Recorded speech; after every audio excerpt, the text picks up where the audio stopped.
A paz do Senhor Jesus, meus irmãos, que Deus em Cristo Jesus vos abençoe.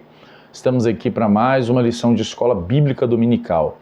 Nós começamos aqui, iniciamos nosso primeiro trimestre de 2026 com a lição A Santíssima Trindade, pelo pastor Douglas Baptista, nosso comentarista, e ficaremos nesse trimestre aí com essa maravilhosa doutrina, muito interessante da gente poder aprender, muito bem detalhado, tá? E nós vamos estar falando hoje da lição de número 1. A lição de número 1, que é o mistério da Santíssima Trindade. Tem alguns comentários aqui, alguns subsídios, vamos estar passando de maneira objetiva, e trazendo alguns pontos para tentar esclarecer acerca desse panorama. Essa lição, se nós formos analisar essa lição, essa de número 1, é como se fosse um panorama da Trindade, ok? Porém, todas as outras lições que virão serão detalhamentos das pessoas distintas, das obras, da atuação. Então, ou seja, sempre teremos que ter o critério de sempre estar delimitado ao tema, tá? Para que a gente não extrapole o tema posterior, para que a gente não invada a próxima lição e depois acaba se tornando repetitivo as nossas lições. Então, a gente sempre extrai ali, retirando exemplos, principalmente bíblicos, que é a base da nossa fé, para que a gente possa manter justamente aí o ensino cada vez mais proveitoso, de alta qualidade, tá ok? Olha só, nossa lição de número 1, tenho aqui um slide, vou estar acompanhando aqui meu slide pelo tablet, mas o mistério da Santíssima Trindade é a nossa lição de número 1, nosso texto áureo se encontra em Mateus 3,17, este é o meu Filho amado em quem me comprazo. A verdade prática diz: a doutrina da Trindade é central à fé cristã. Um só Deus em três pessoas que coexistem e atuam harmoniosamente na obra da redenção. A gente precisa aqui ter um entendimento aqui de que a finalidade da Trindade, anote isso para que você possa entender, a finalidade da Trindade é totalmente a progressividade da obra da redenção. Deus se apresenta, eu não vou usar o termo manifesta, para que não venha a ter aí incongruências, ter divergências quanto a uns pensamentos de hereges que tiveram em séculos 2, 3, 4 em diante, para aí depois no terceiro tópico nós vamos analisar isso, mas eu vou utilizar a palavra apresenta, tá? Ou se revela. Deus se apresenta em três pessoas distintas com a finalidade da progressividade, ou seja, da salvação progressiva, da salvação que vai acontecendo, que vai se clareando, se tornando cada vez mais revelada aos homens, ok? Para que, na verdade, ele possa apresentar essa salvação a nós, através de Cristo Jesus. Então aqui a gente consegue entender que a Trindade ela tem essa finalidade. Deus se apresenta em três pessoas distintas, é o mesmo Deus, mas se apresenta em três pessoas distintas, do Pai, do Filho e do Espírito Santo, tá ok? E qual é a finalidade? Redenção. A obra salvífica, a obra redentora, que é de maneira progressiva. Tá ok? Essa é a primeira finalidade da Trindade. Nós vamos bater muito nessa tecla, tá bom? A segunda finalidade, analisando, indo por esse ponto de partida, é que Deus, ele é transcendente, ele se comunica com a sua criação, ele se revela à sua criação. Deus é insondável, sabemos disso. Deus é insondável, não tem como conhecermos Deus na sua totalidade. Porém, Deus, ao se apresentar nessas três pessoas distintas, o próprio Deus, ele vai se tornando conhecido. Por isso que nós temos, nas partes da teologia que estudamos, temos a cristologia, teontologia, pneumatologia, a própria teologia em si, que é o estudo sobre Deus, que faz com que nós entendamos aquilo que Deus se revelou aos homens e inspirou através do seu Espírito Santo, as Escrituras para que fossem escritas, sua característica, a sua natureza, a sua essência, o seu propósito, tudo isso está enraizado nas três pessoas distintas que nós chamamos de Trindade, que é o próprio Deus, que foi a forma de Deus se apresentar para que ele pudesse mostrar esse plano salvífico e, de uma maneira muito dinâmica, digamos assim, divina, para que a gente pudesse entender, né, qual era o propósito de Deus com a redenção, tá bom? Então essas duas finalidades aqui é muito importante para a gente poder entender Trindade, porque às vezes muitas pessoas, né, que já me perguntaram vão antes, mas o que é Trindade, ou o que é Trindade, ou para que Trindade, né, essas questões, e então assim é muito bom para a gente poder explicar aos nossos alunos que a Trindade tem a finalidade de trabalhar a obra redentora, que é progressiva, e que, além de progressiva, ela também mostra e revela o caráter, essência, natureza e propósito divino, tá bom? Então vamos lá. A leitura em classe se encontra em Mateus 3, 13 e 17, você pode depois estar lendo ela, tá bom? O objetivo da nossa lição é explorar a revelação da Trindade no batismo de Jesus, é o que vamos fazer no tópico primeiro. No tópico segundo, nós vamos mostrar a unidade e a distinção das pessoas divinas à luz das Escrituras.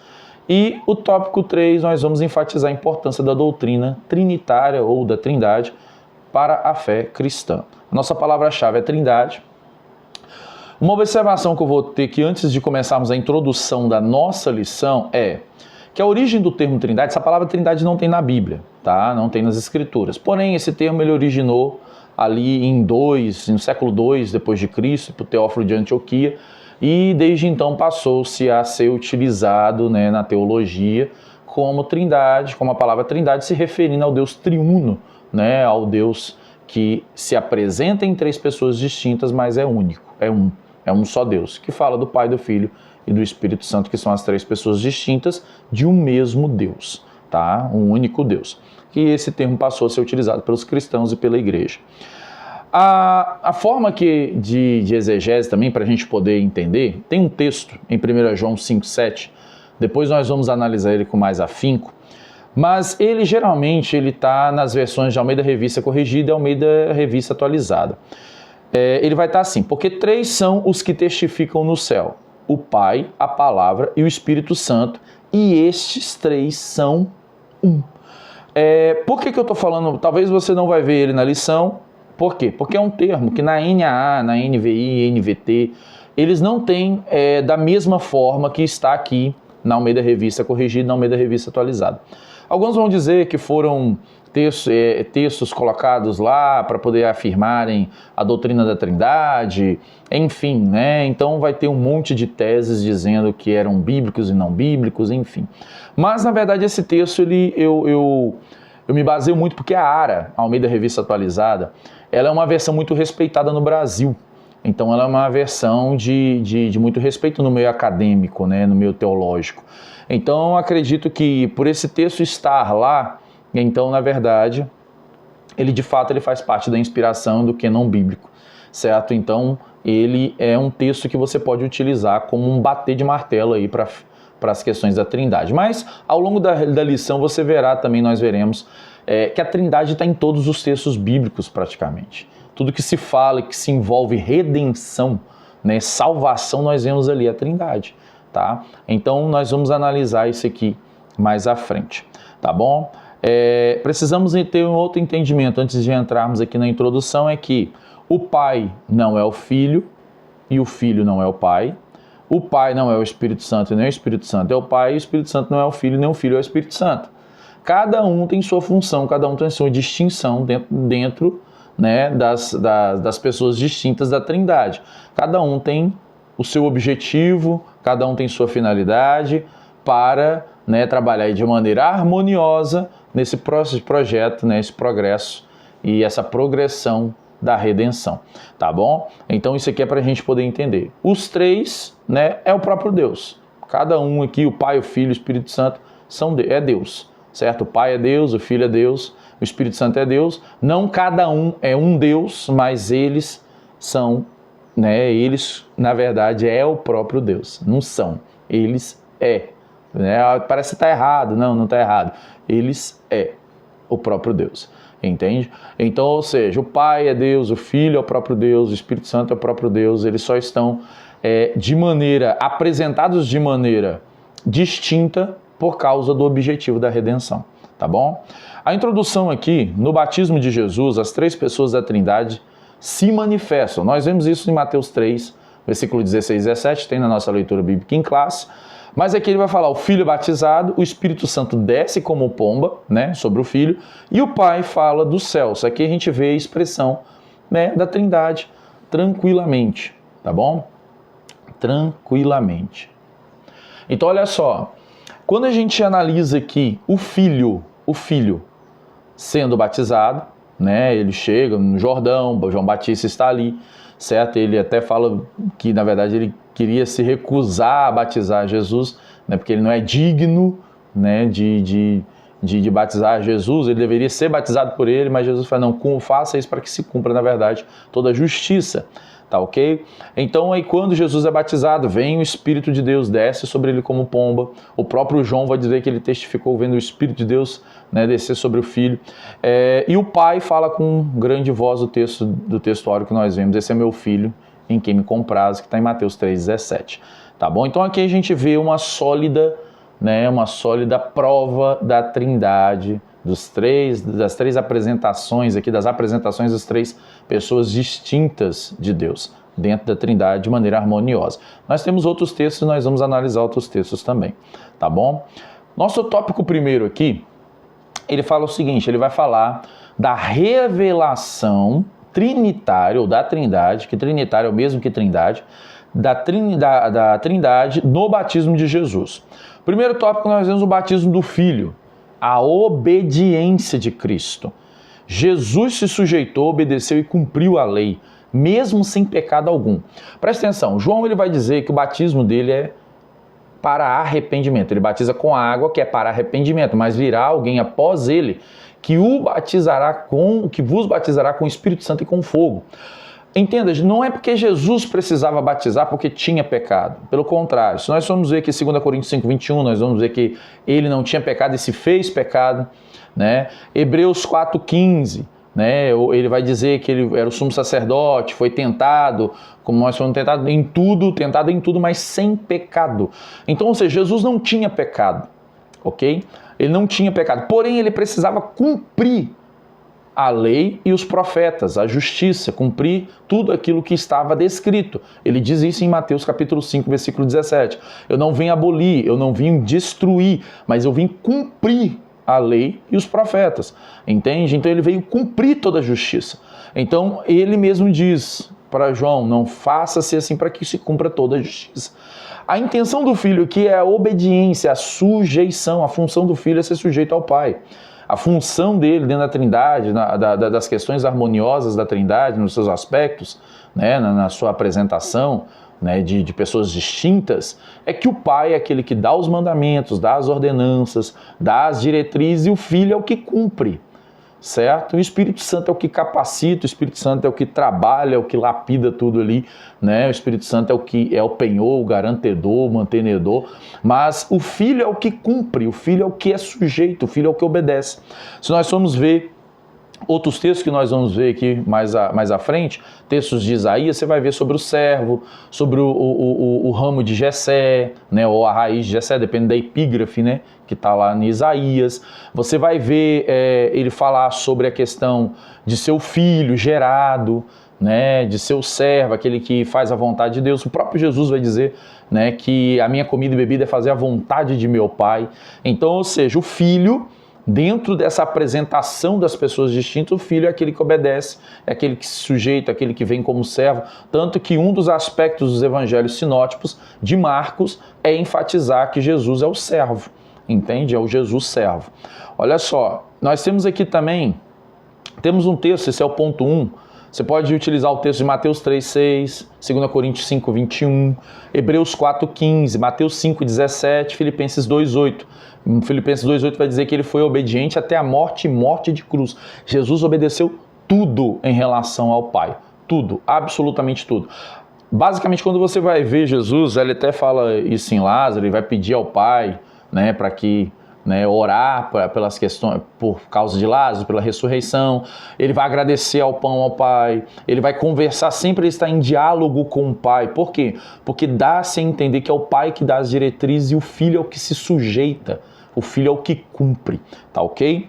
Aí nós temos aqui a descida do Espírito Santo. Após Jesus sair do batismo, ali, né, emergir das águas, vem o Espírito Santo sobre ele e que vai mostrar a descida do Espírito Santo, a unção para o seu ministério, para que ele possa cumprir, né, o seu ministério. Entendendo que Jesus fazendo carne, como Filipenses 2 vai dizer, que ele não usufruiu, não usurpou ser como Deus, mas ele assumiu a semelhança de servo, a semelhança de homem, né, foi servo. Então, ou seja, ele fez todas as obras pela ação do poder do Espírito Santo. Olha só que coisa interessante. Ele realizou todas as obras pelo poder do Espírito Santo. Em todo o Evangelho você vai ver Cristo conversando com o Pai, Cristo é o Filho e o Espírito Santo é o que atua nele para poder fazer todas as obras. Então você vê a Trindade, todas as três pessoas distintas de Deus agindo, entende? Para que possa ser entendível o processo da redenção. Entende? O processo que se cumpre. Até mesmo a forma como Deus age em nós e como ele agirá em nós. Tá ok? E aqui a descida do Espírito Santo não somente fala da questão do ministério, mas também mostra que Jesus é o Messias. Ele vai mostrar visivelmente que Jesus é o Messias. Né? Porque aí a gente vai ver lá em Isaías 11:2, que ele vai falar sobre o espírito de sabedoria, o espírito de conhecimento, né? Que estava sobre ele, vai vir sobre o meu servo. Isaías 42:1 vai falar que ele pôs o espírito dele sobre o seu servo, sobre o seu filho.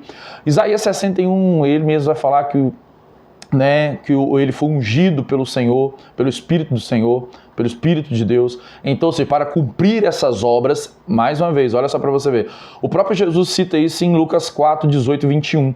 Ele cita a passagem de Isaías 61, falou que o Espírito do Senhor me ungiu para realizar todas as boas obras, apregoar o ano aceitável, né, libertar os cativos, ou seja, tudo que Jesus fez nos evangelhos foi por causa da unção do Espírito. Entende? Então, ou seja, toda a atuação da Trindade está ali. Toda a atuação da Trindade está ali. E aí nós temos o ponto 3 aqui, que é a voz do Pai, a aprovação celestial. Quando Jesus Cristo sai das águas batismais, né, e o Espírito desce sobre ele, aí vem a voz do Pai, o Espírito desce sobre ele, no 16, a voz do Pai vem no 17, dizendo, né, em audível voz, que ele vai confirmar, esse é meu filho em quem me comprazo.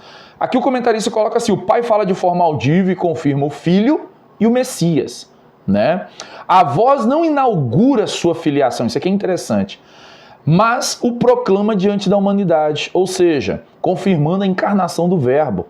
Ele vai falar o seguinte, não é porque a voz saiu e falou assim, opa, agora Jesus é o Filho. Não, Jesus sempre foi o Filho, certo? Ele sempre teve ali na função trinitária como Filho. Ele é o Filho. Só que ele proclamou de forma audível para que todos que estavam ali soubessem que ele é o Filho de Deus. Entende? Soubesse que ele é o Messias prometido nas Escrituras pelos profetas, né? Falados no Antigo Testamento e que, na verdade, até mesmo João Batista, que é a voz que clama no deserto, né? Então, ou seja, nós temos aqui Salmos 2:7, nós temos aqui João 1:14. O que João 1:14 vai dizer? Que o Verbo se fez carne e habitou entre nós e vimos a glória do unigênito do Pai. Olha só que coisa magnífica. Vimos, é uma testificação. A olho nu, a olho físico, vimos a glória. Então, ou seja, ele se revelou a nós, entende? Como obra de redenção. Certo? Então olha só, Hebreus 1:5-6 vai dizer sobre essa questão, que ali vai falar de Jesus ser superior aos anjos. O próprio Deus, ele vai falar o seguinte, a própria palavra vai falar o seguinte, quem eu chamei de filho? Por um acaso chamei algum anjo de filho? Eu não chamo nenhum anjo de filho. Então o único filho que ele está falando aqui, ele se refere a Jesus, como único filho, certo? Então aqui é uma prova, porque existem seitas, né, e hereges, que vão dizer que Jesus Cristo é uma criação, certo? Ele foi uma criação, uma criatura que Deus o outorgou para que ele pudesse fazer uma obra e ele foi obediente. Se caso ele obedecesse, ele seria honrado. Isso é uma heresia terrível, né? Terrível. Sendo que, na verdade, aqui é o próprio Deus. O Pai é Deus, o Filho é Deus, o Espírito Santo é Deus. Eles só estão em pessoas distintas, pessoas diferentes. O Pai agindo de uma forma, o Filho de outra, o Espírito Santo de outra, porém todos eles em harmonia. Nós vamos chegar um pouco mais para frente aqui e eu quero falar de uma coisa interessante aqui para vocês. Então olha só, temos aqui Isaías 42:1 que nós citamos também, então vocês anotem essas referências. A nossa sinopse aqui para terminar o tópico 1 é: a revelação da Trindade no batismo de Jesus confirma que o Pai, o Filho e o Espírito Santo coexistem eternamente. Ninguém criou Deus. Deus é o criador de todas as coisas.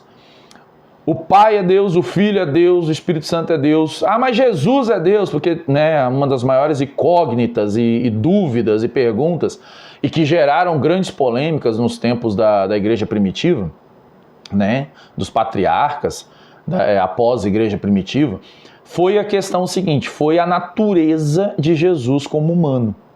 Nós vimos isso na lição do verbo, se fez carne, que foi anterior ao corpo, alma e espírito, se eu não me engano, e nós vimos sobre esses montes de heresias e defesas contra a pessoa de Jesus Cristo. Então olha só, Jesus é eterno, Jesus é Deus, Ele é o Filho. Então olha só, e atuam harmoniosamente. Entenda isso aqui, você nunca verá na Bíblia a Trindade atuando ou alguma das pessoas da Trindade, suponhamos o Pai e o Filho, atuando sozinho sem o Espírito Santo. Você nunca vai ver o Pai e o Espírito Santo atuando sozinho sem o Filho. Não. As três pessoas distintas atuam juntas o tempo inteiro. Se você for ver o tempo inteiro, você vai ver elas atuando juntas. Nós vamos ver aqui agora nesse tópico 2 sobre isso, tá bom? E olha só, atuam harmoniosa na obra da redenção, que é a primeira e a finalidade primordial a qual Deus se manifesta, Deus se apresenta em pessoas distintas, Pai, Filho e Espírito Santo. Olha só, a distinção e unidade das pessoas divinas é o nosso tópico 2, e ele vai falar unidade e distinção. A doutrina da Trindade afirma que Deus é uma só essência, ponto final, mas subsistem três pessoas distintas, e sim. Olha só, a obra da redenção é trinitária. Preste atenção aqui, irmão.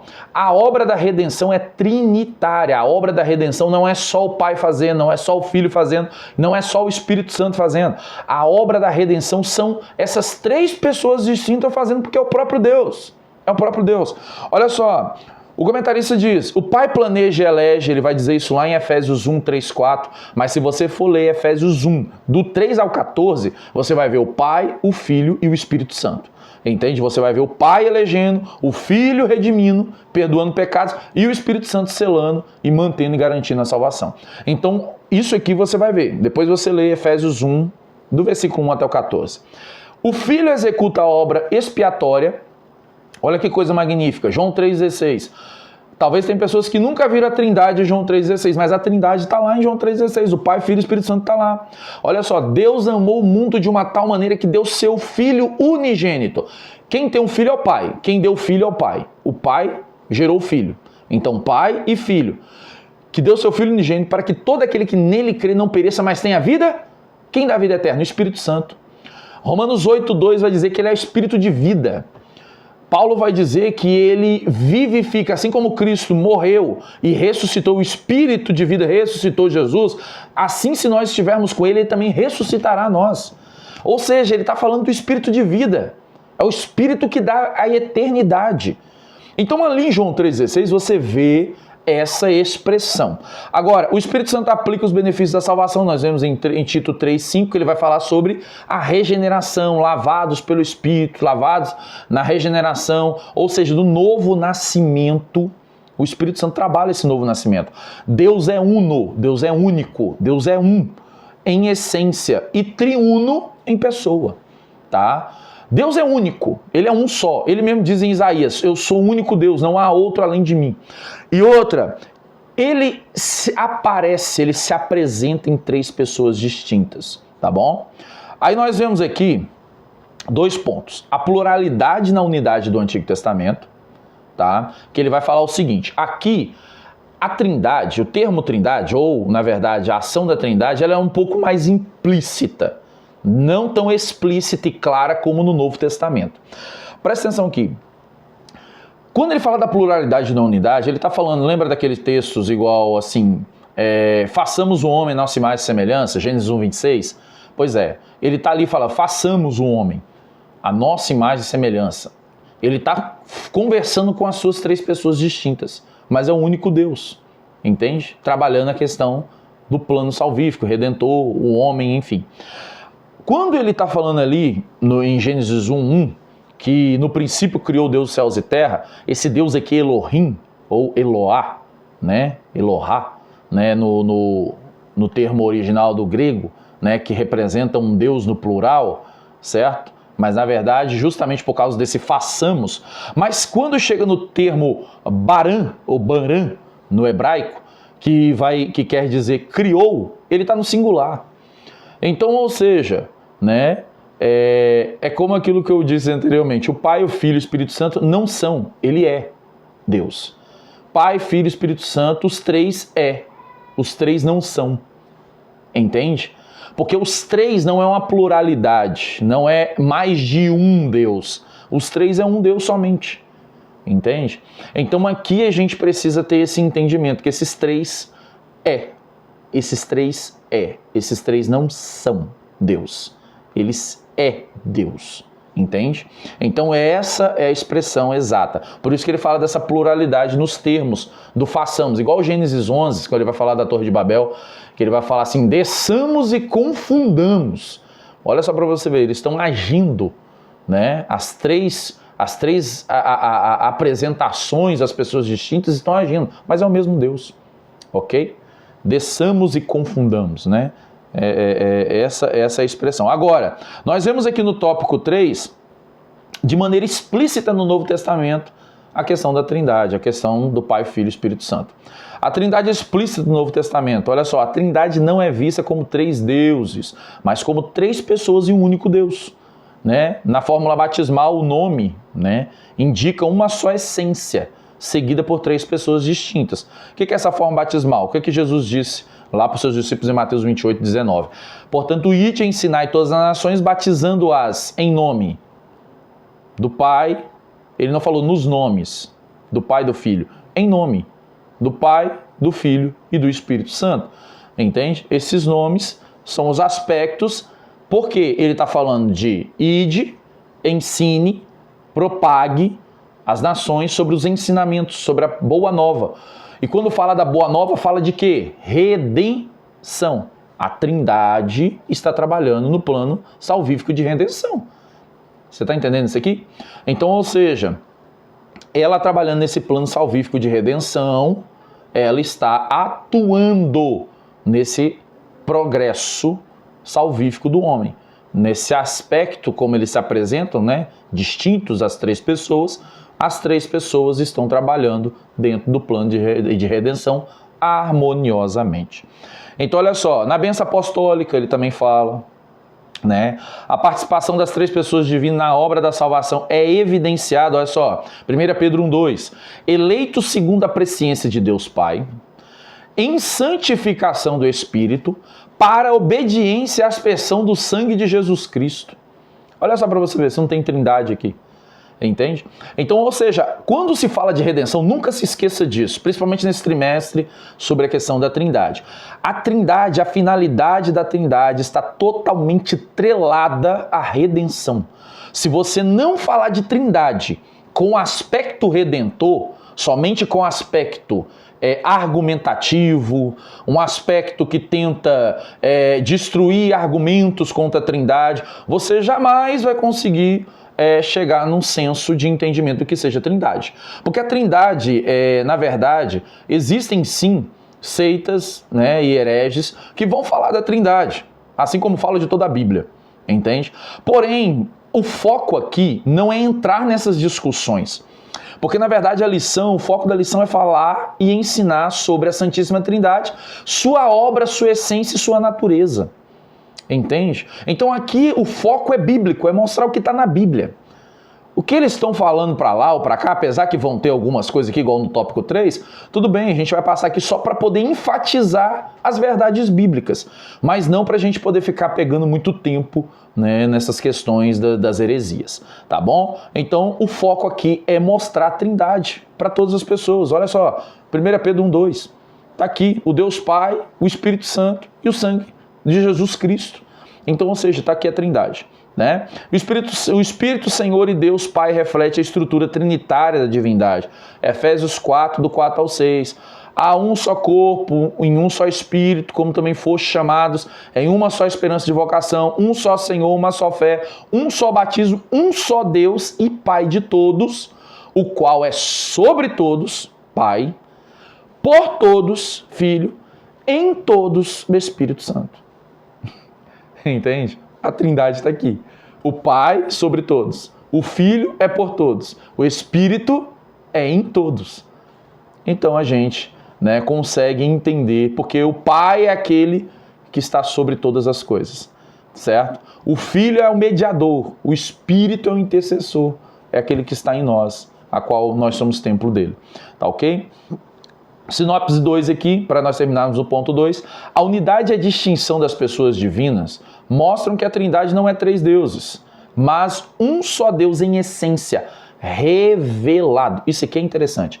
Revelado como Pai, Filho e Espírito Santo. Revelado. Deus se apresentou nessas 3 pessoas distintas, como eu disse lá no início do vídeo, nessas 3 pessoas distintas, para revelar o seu propósito de redenção. Por quê? Porque Deus, não tem como nós sondarmos Deus, mas aí ele se apresenta dessa maneira, que fica mais claro as suas intenções e suas motivações acerca da redenção. Ok, meus irmãos? Ponto 3, a relevância da Trindade à fé cristã. Agora nós precisamos entender. Se até agora nós não entendemos a relevância, entendendo que a Santíssima Trindade, o aspecto trinitário das 3 pessoas, que é o próprio Deus, Pai, Filho e Espírito Santo, né, são relevantes para a nossa fé e que, na verdade, apontam diretamente à redenção, para a remissão dos nossos pecados, perdão dos nossos pecados, a comunhão, a graça manifesta, a vida eterna. E é muita coisa, por isso que é uma doutrina muito fundamental, tá? Talvez para mim a mais importante das doutrinas cristãs, tá ok? O primeiro ponto, desenvolvimento doutrinário da Trindade. A doutrina da Trindade emerge das Escrituras como a revelação progressiva do Deus vivo. Ou seja, ele vai se apresentando. Lembra que Jesus, quando Jesus aparece nos evangelhos, ele se revela. Hebreus 1 vai dizer que ele é exata expressão de Deus. Exata. Você olha para Jesus, você olha para Deus. Como que Jesus não é Deus? Como que alguns podem denotar, como que alguns podem argumentar que Jesus não é Deus? Sendo que lá em João 1:3, ele vai dizer que todas as coisas foram feitas por intermédio dele, sem ele nada do que foi feito se fez. Ele é Deus, é o Verbo encarnado, ele é Deus.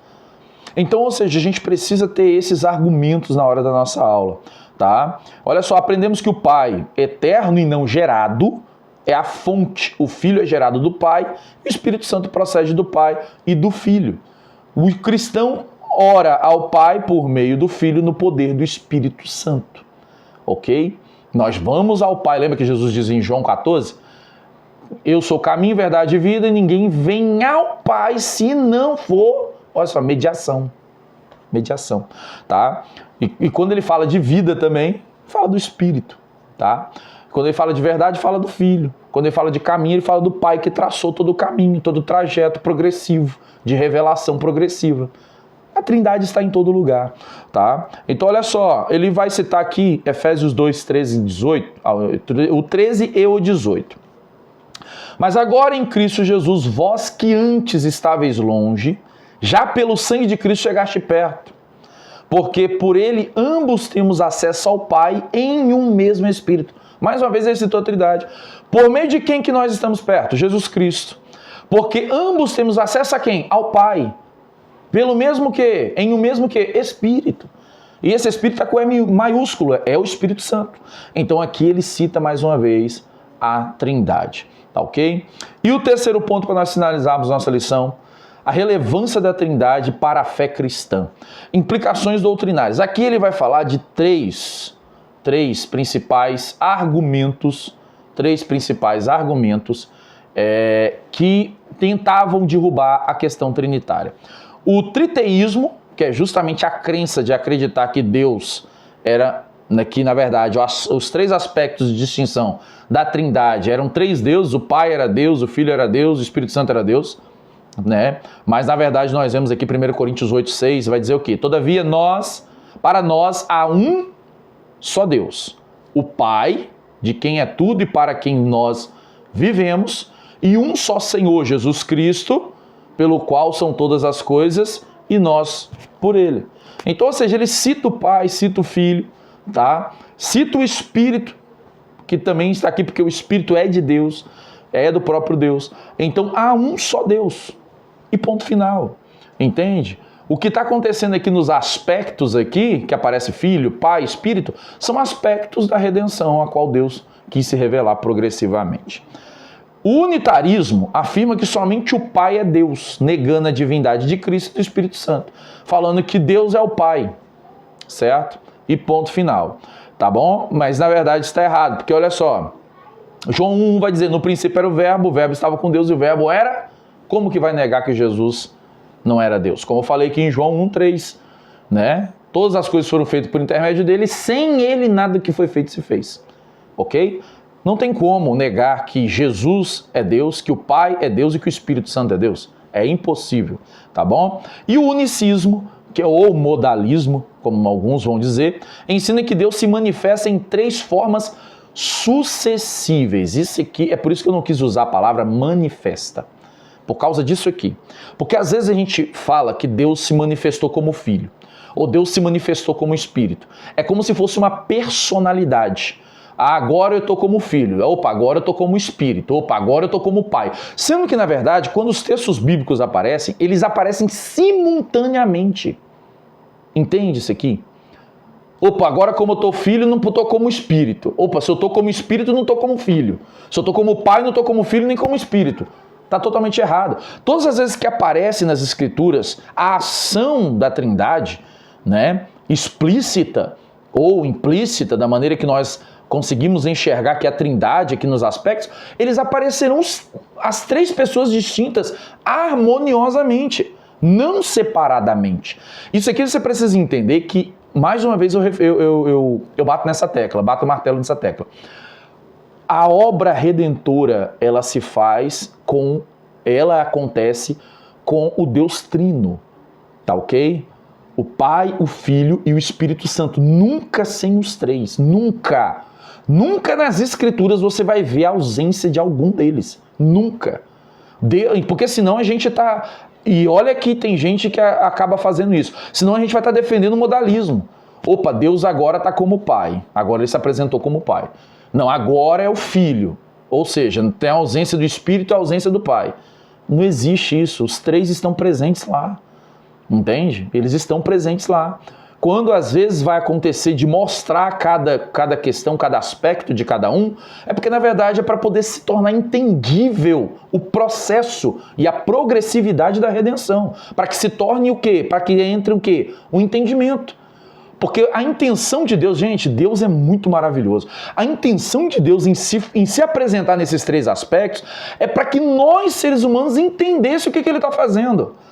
Não era para confundir, apesar que muita gente confunde Trindade. Mas não era para confundir, é para poder esclarecer qual era a intenção redentora e qual é a intenção redentora do Pai, do Filho e do Espírito Santo, apresentando o Pai, o Filho e o Espírito Santo. A intenção redentora de Deus, apresentando o Pai, o Filho e o Espírito Santo. É isso. E outra aqui, para a gente finalizar, a compreensão distorcida dessa doutrina tem sérias implicações para a salvação. Olha só o versículo de João 17:3. E a vida eterna é esta, que conheçam a Ti só por único Deus, verdadeiro, e a Jesus Cristo a quem enviaste. Olha só que coisa magnífica. Deus é único. Deus é único. Mas o Filho, a pessoa do Filho é o mediador. Entende? É o Filho que veio como carne para poder derramar o sangue. Porque Hebreus diz que sem derramamento de sangue não há remissão de pecados. Está lá em Hebreus 10. Você pegar do 9 ao 10, você vai entender toda essa questão do sacrificial. Então, ou seja, Jesus não veio abolir as leis morais, sacrificiais, cerimonialistas, não. Jesus ele vem cumpri-las, tá bom? E aí a gente precisa ter isso aí, essa ideia. E a nossa conclusão aqui é, crer na Trindade é crer no Deus que salva e que se manifesta ou se apresenta plenamente como Pai, Filho e Espírito Santo. A doutrina da Trindade deve ser confessada, celebrada, ensinada como um fundamento inegociável da fé cristã. Irmãos, que a gente possa entender, a gente precisa entender isso aqui, tá? Que a doutrina da Trindade é para a manifestação, a apresentação progressiva da redenção da humanidade. Com a intenção de, lembra lá que em Apocalipse 22:14, o que é que diz Apocalipse 22:14? Bem-aventurados os que são lavados, lavam suas vestes no sangue do Cordeiro, porque terão direito de comer do fruto da árvore da vida, Espírito Santo, e entrarão nas mansões celestiais pela porta. Se você for analisar João 14, Jesus vai falar assim, não se turbe o vosso coração, credes em Deus, credes também em mim, que na casa de meu Pai há muitas moradas. Nessa mansão quem fez foi o Pai. Olha só. Entende? Então a doutrina, aqui você vê Pai, Filho e Espírito Santo. Jesus é aquele que lava com o sangue, aquele que nos purificou com o seu sangue. O Espírito Santo é aquele que dá a vida eterna. O Pai é o que nos deu e nos construiu morada, que nos deu herdade. Entende? Então, meus irmãos, é uma doutrina magnífica. Que esse breve panorama, essa breve explicação, singela explicação, possa ser um canal de bênção para a sua aula, para a sua vida, para a sua casa, para a sua família, em nome de Jesus Cristo.